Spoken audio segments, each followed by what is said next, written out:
तुकाराम मुंढे यांची पुणे परिवहनमध्ये बदली करण्यात आली आणि परिवहनच्या कर्मचाऱ्यांनी एकच जल्लोष केला। तुकाराम मुंढेंमुळे डब्यात गेलेली परिवहन सेवा पुन्हा काट टाकेल असा विश्वास कर्मचाऱ्यांनी व्यक्त केलाय।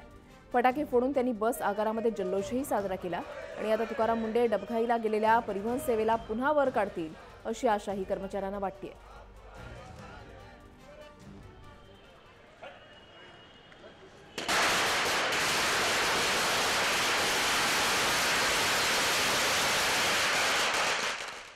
आगे बढ़ो,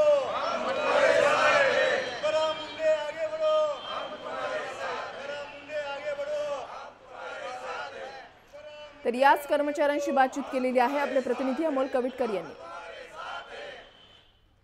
तुकाराम मुंढे यांच्या बदलीमुळे नवी मुंबईकरांमध्ये नाराजी असली तरी पुणेकर मात्र खुश आहेत, कारण पुण्यासाठी महत्त्वाची असणारी पुण्याची लाईफलाईन PMPL यांच्या अध्यक्षपदी तुकाराम मुंढे यांची निवड झालेली आहे आणि स्वाभाविकपणे कर्मचारी असतील, सामान्य प्रवासी असतील यांच्याकडनं आनंद व्यक्त केला जातो, कारण गेली अनेक महिने PMPLला पूर्णवेळ अधिकारी नव्हता आणि अधिकारी नसल्यामुळे कारभार आपण सगळे पाहतो आहोत। मात्र आत्ता आनंदाची बातमी सगळ्यांना कळाल्यानंतर सर्वांनी फटाके वाजवून स्वागत केलंय। काय नेमकी पहिली प्रतिक्रिया आहे? पूर्णवेळ अधिकारी मिळाला आहे, इतकंच नाही तर तुकाराम मुंढे मिळालेत। गुढीपाडवा साजरा झाला। ह्या वर्षाचा गुढीपाडवा तुकाराम मुंढेच्या स्वरूपाने साजरा झालेला आहे, कारण जवळजवळ 8 ते 9 महिन्यापासून एवढी ढासळलेली परिस्थिती होती की PMPL 5 वर्षे मागे गेली, कारण जे प्रभारी अधिकारी आहेत त्यांचं या PMPL दुर्लक्ष झाल्यामुळे आणि त्यामुळे अराजकता माजली होती, ती अराजकता आता कमी होईल आणि तुकाराम मुंढे ज्याप्रमाणे श्रीकर परदेशी त्याप्रमाणे तुकाराम मुंढे हे जे अधिकारी आहेत ते कामातल्या व्यतिरिक्त दुसरीकडे त्यांचं कुठेही लक्ष नसतं। मात्र कर्मचारी तुम्ही खूप खुश दिसताय, काय नेमकं कारण आहे त्याचं?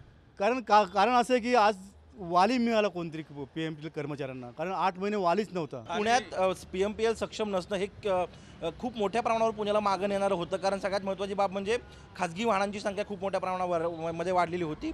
आता नेमकी तुमची अपेक्षा असेल एक सामान्य प्रवासी म्हणून, पुणेकर म्हणून अपेक्षा एवढीच की तुकाराम मुंढे आल्यामुळे प्रशासन मला वाटतं व्यवस्थित यापुढे काम करेल, कारण पुण्यामध्ये PMPLला प्रवास करायला बहुतेक लोक टाळत होते आणि जे प्रवास करत होते ते म्हणजे एक अपरिहार्यता म्हणून करत होते। आपण कर्मचाऱ्यांशी बोलूयात, काय नेमकी PMPLची अवस्था आहे। मात्र आता तुकाराम मुंढे आल्यानंतर चित्र पालटेल असं वाटतंय? चित्र पालटणं असंच वाटतंय, कारण सक्षम अधिकारी आल्यामुळं PMPLचं व्यवस्थित कारभार चालू राहील। ज्या सामान्य पुणेकरांवरती ही PMPL अवलंबून आहे त्यांचे सुद्धा अनेक वर्षानुवर्ष प्रश्न प्रलंबित होते। आता सामान्य पुणेकर असतील, PMPLचे कामगार असतील, या सगळ्यांना एकच अपेक्षा आहे की हा सगळा गाडा जो आहे तो सुरळीत व्हावा आणि जे PMPL पुण्याची लाईफलाईन म्हटलं जातं ती PMPL पुन्हा एकदा सक्षम होऊन पुण्यातली सार्वजनिक वाहतूक व्यवस्था बळकट व्हावी अशी अपेक्षा तुकाराम मुंढे यांच्याकडून सामान्य पुणेकर व्यक्त करतात। व्हिडिओ जर्नलिस्ट निकेतन मानेसह अमोल कविटकर, जय महाराष्ट्र, पुणे।